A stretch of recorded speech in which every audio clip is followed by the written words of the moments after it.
Deus respeita o nosso livre-arbítrio? Realmente, nada acontece sem a permissão de Deus? Se você quer saber mais, fica até o final desse vídeo.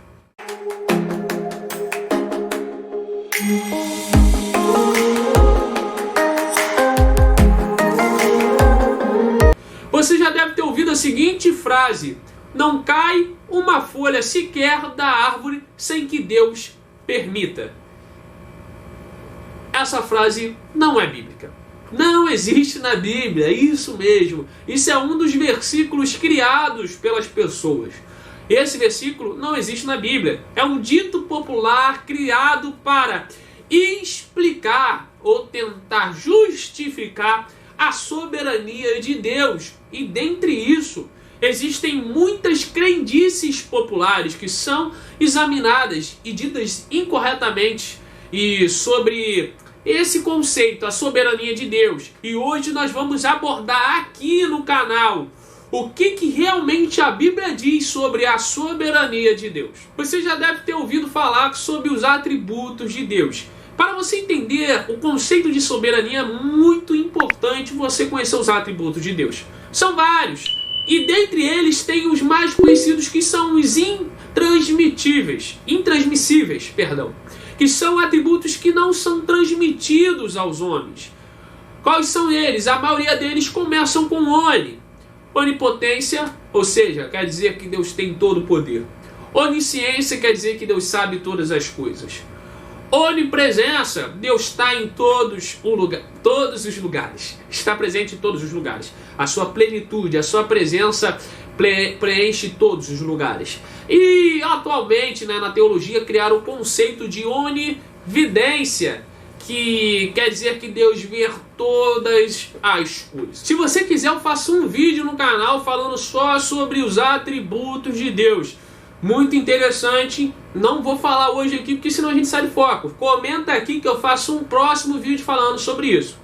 Mas hoje nós vamos falar exclusivamente sobre a soberania de Deus. O que é a soberania? Vou dar uma olhada aqui agora na minha cola rapidamente. O conceito de soberania se refere à autoridade absoluta. Autoridade absoluta é a característica de governar sobre a criação, ser soberano, isso mesmo, ser soberano, governar sobre a criação.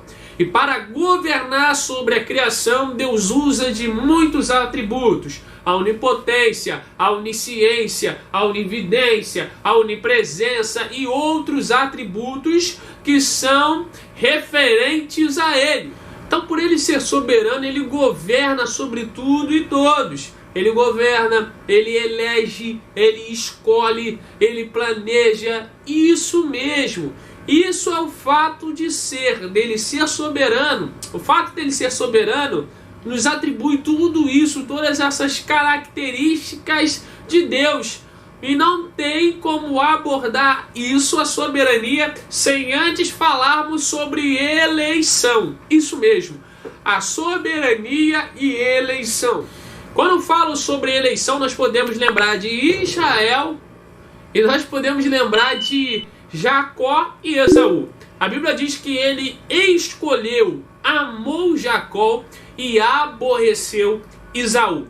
Isso mesmo. O fato dele ser soberano quer dizer que ele tem liberdade para escolher, eleger. Mas como que é feita essa eleição? Essa eleição é baseada em outro atributo inclusivo, vamos dizer, um outro atributo inerente a Deus, que é a sua presciência. Isso mesmo, sua presciência. Ele sabe de tudo antes que tudo aconteça. Então, baseado na sua presciência, em seu santo conselho, ele elege, ele escolhe, ele planeja. E não baseado na sua própria, simplesmente a vontade, como muitos pensam, arbitrária. Não, ele é baseado, a sua eleição é baseada na sua presciência. Aí entra num fato, que tem umas divisões entre o calvinismo e o arminianismo, né? E os calvinistas acreditam que por ele eleger, quem ele elege, quem ele escolhe, ele predestina, ou seja, ele já traça o destino. A diferença dos arminianos, eu sou de cunho teológico arminiano, ok? Se quiser, tem um vídeo falando sobre isso aqui no canal, eu vou deixar o link na descrição. Tá muito bom, tá muito interessante. Se você quiser fazer que eu faça um vídeo mais falando sobre isso, comenta aqui também que eu faço. Eu sou arminiano e eu sou dessa corrente arminiana, e nós temos o seguinte pensamento: nós acreditamos na eleição de Deus também, porque é baseado na sua presciência, e nós acreditamos que a eleição é coletiva. Um exemplo é Israel. Deus escolheu Israel, Deus elegeu Israel, e quando Deus fala sobre a eleição, ele fala sobre a igreja no coletivo, ok? Não vamos dizer desconsideramos a eleição individual. Não, como ele escolheu Abraão, como ele escolheu Jacó, a Bíblia diz disso também. Mas quando a Bíblia, a maioria das vezes que ela fala sobre eleição e para salvação, ela fala coletivamente. A diferença entre o arminiano e o calvinista é que o arminiano acredita que por ele eleger, ele predestina. O arminiano, isso é o calvinista, calvinista acredita porque ele conhecer, por ele eleger, ele tá no quase, não tá saindo. Por ele eleger, ele predestina. O arminiano não, ele acredita que por ele eleger, ele não precisa predestinar, porque ele já elege baseado em sua presciência. Então ele já sabe tudo o que vai acontecer na vida dessa pessoa. Ele já sabe os seus passos. Então, baseado na sua presciência, ele não precisa predestinar. Ele já sabe o que a pessoa vai fazer. Então, baseado na sua presciência, ele elege. Aí nós entramos no próximo ponto: soberania e livre-arbítrio. Algumas pessoas dizem que soberania é incompatível com o livre-arbítrio. Calvinistas dizem que se a soberania de Deus existe, não pode existir o livre-arbítrio. Já os arminianos acreditam que não. Mas os calvinistas falam que por causa disso nós descredibilizamos, vamos dizer, a soberania de Deus, quando não. Mas para você entender um pouco mais sobre isso, esse conceito de soberania, eu vou ler aqui esse primeiro livro de Crônicas, capítulo 29, versículo 12. Perdoe aí que no último tópico eu dei embolado, que hoje acordei com uma dor nas costas, né? Minha esposa fala que é a idade, mas já estou um pouquinho melhor. Quero te convidar a dar uma lida aí, deve estar aparecendo a referência aí na tela. Primeiro livro de Crônicas, capítulo 29, versículo 12. Diz assim, ó: e riquezas e glória vêm diante de ti, e tu dominas sobre tudo, e na tua mão há força e poder, e na tua mão está o engrandecer e o dar a força a tudo. Ou seja, tu dominas sobre tudo. Tu dominas sobre tudo. E como isso pode acontecer? Se Deus domina sobre tudo, nós não temos livre-arbítrio. Nós não temos realmente, Ele nos predestina, Ele faz tudo, Ele traça tudo. É isso mesmo? Não, não é isso mesmo. São duas coisas que os calvinistas dizem que são incompatíveis, mas eu digo que não. E os arminianos dizem que não. Quer ver um exemplo? O maior exemplo disso é a história de Jonas. Vamos lá, vamos recapitular. Deus mandou Jonas ir para Nínive. Jonas foi para onde? Para Tarsis. Jonas teve o direito de escolher ir para Tarsis. Ele falou: não, eu quero ir para Tarsis, eu não quero ir para Nínive.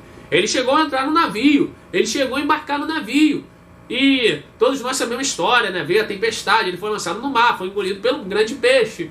E lá ele se arrependeu. No final das contas, aonde Jonas parou? Em Nínive. Ou seja, ele teve o direito de escolher, mas os propósitos de Deus foram frustrados? Não. Os propósitos e os planos de Deus foram alcançados. Assim é na nossa vida. Nós temos o livre-arbítrio, ou seja, livre-arbítrio liberdade de escolha. Você pode escolher entre o bem e o mal. A Bíblia o tempo todo nos fala sobre isso, entre escolher o bem e o mal, entre escolher a vida e a morte, entre escolher o céu e o inferno. Nós temos liberdade de escolha, mas a nossa liberdade de escolha nunca vai interferir nos propósitos e nos planos de Deus. A diferença é que se eu não estiver alinhado com os propósitos de Deus, eu vou sofrer como Jonas sofreu, mas no final das contas os propósitos e os planos de Deus são alcançados. E isso é a soberania de Deus, porque se ele precisasse tirar a minha liberdade de escolha, se ele precisasse me predestinar, ou seja, tirar a minha liberdade de escolha, predestinar o meu futuro para que algo acontecesse, ele não seria tão soberano quanto eu tendo liberdade de escolher, os seus planos sendo concretizados, mesmo com a minha liberdade de escolher. É aí que a soberania dele é maior ainda, porque mesmo com a minha liberdade de escolher, mesmo com a minha liberdade de agir, no final das contas, tudo acontece de acordo com o seu propósito. Dei um nó na sua mente, não é? Mas essa é a teologia bíblica. Eu quero que você comente aqui, não, eu sou calvinista, Igor. Eu quero agora pegar fogo aqui a panela agora. Eu sou calvinista, eu acredito que não. A predestinação, se Deus é soberano, a predestinação acontece, nós não temos livre-arbítrio. Comenta aí, eu quero ver seu comentário também. E se quiser eu faço um vídeo respondendo. E eu respeito essa linha de pensamento, mas eu acredito que não. Pelo fato de Deus ser soberano, ele não precisa tirar nosso livre-arbítrio. Simplesmente o fato de ele ser soberano, ele fala que algo vai acontecer e vai acontecer. E nós temos também liberdade de escolher, mas no final das contas, o propósito de Deus vai acontecer. O exemplo disso, Jonas. Ele teve a liberdade de escolher, mas no final das contas, ele foi parar em Nínive. Então, livre-arbítrio é a liberdade de escolha. Agora, se o que vai acontecer no final das contas para que isso aconteça, aí já são os planos e o propósito de Deus. Ele domina sobre tudo e todos, mas nós temos liberdade de escolher. Próximo tópico, o fato de Deus ser soberano nos ensina que Deus não tem concorrentes. Isso mesmo, Deus não tem concorrentes. Para entendermos melhor esse conceito, eu quero te convidar a ler o livro de Jó. Jó, capítulo 42, versículo 2 e 3. Diz assim, ó: Bem sei eu que tudo podes, e que nenhum de seus propósitos ou planos, em algumas versões, pode ser impedido, pode ser frustrado. Quem é este que, sem conhecimento, encobre conselho? Por isso relatei o que não entendia, coisas que para mim eram inescrutáveis, e que eu não entendia. O maior exemplo disso é o livro de Jó. Jó, o homem mais íntegro que já existiu na terra de hoje. Esse é o maior exemplo. Isso nos fala sobre a soberania de Deus. Os planos de Deus não podem ser frustrados. Não podem. E o maior exemplo é a história de Jó. Deus não possui concorrentes. Por quê? Porque até o diabo, ele é considerado o nosso inimigo, mas ele não é considerado o inimigo de Deus. Não. O diabo, ele obedece a Deus. Para o diabo ir acabar com a vida de Jó, ele teve que ir no céu pedir permissão a Deus. Isso mesmo. A Bíblia me diz que o diabo lá, Satanás, o cara que a gente teme tanto, né, que toca o terror, que faz a bagunça, né, que faz o carrosselzinho lá, ele foi lá no trono de Deus, lá nos céus, pedir permissão para fazer coisas que ele fez com a vida de Jó.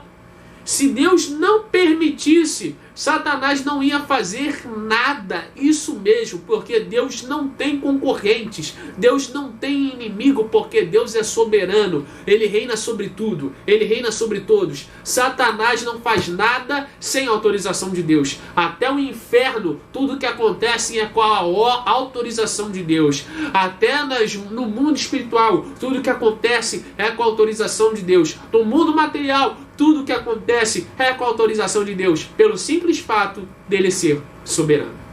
O último fato que caracteriza esse conceito de soberania é o mysterium tremendum. Isso mesmo. É uma palavra grega que exprime um conceito teológico Qual é esse conceito teológico? O fato de Deus ser insondável. Isso mesmo, de Deus ser insondável, dele ultrapassar o nosso raciocínio. Isso mesmo, o fato dele ser soberano quer dizer que ele é insondável. Nós não podemos entender os pensamentos de Deus, nós não podemos entender os planos de Deus. Eu vou ler mais um versículo aqui para você entender esse conceito de soberania e mistério tremendo. Isaías capítulo 55, versículo 8 e 9, agora vai estar passando aqui na frente. Isaías capítulo 55, versículo 8 e 9 diz assim: porque os meus pensamentos não são os vossos pensamentos, nem os vossos caminhos os meus caminhos, diz o Senhor. Porque assim como os céus são mais altos do que a terra, assim são os meus caminhos mais altos do que os vossos caminhos, e os meus pensamentos mais altos do que os vossos pensamentos. Ou seja, é impossível nós compreendermos Deus, porque Ele é soberano, é um mistério tremendo. Ele está num alto e sublime trono, e Ele governa sobre tudo e sobre todos. Espero que você tenha gostado desse vídeo. Hoje aqui eu tentei abordar o máximo sobre a soberania de Deus. Se ainda ficou alguma dúvida e você ainda não entendeu totalmente esse conceito, eu quero que você comente aqui a sua dúvida, que eu faço um vídeo respondendo, porque nós temos agora a seguinte regra no canal: pediu tem. Então se você pedir um vídeo sobre alguma dúvida, eu faço um vídeo fazendo uma resposta. Não se esqueça de se inscrever no canal para não perder os próximos conteúdos. Deus abençoe sua vida.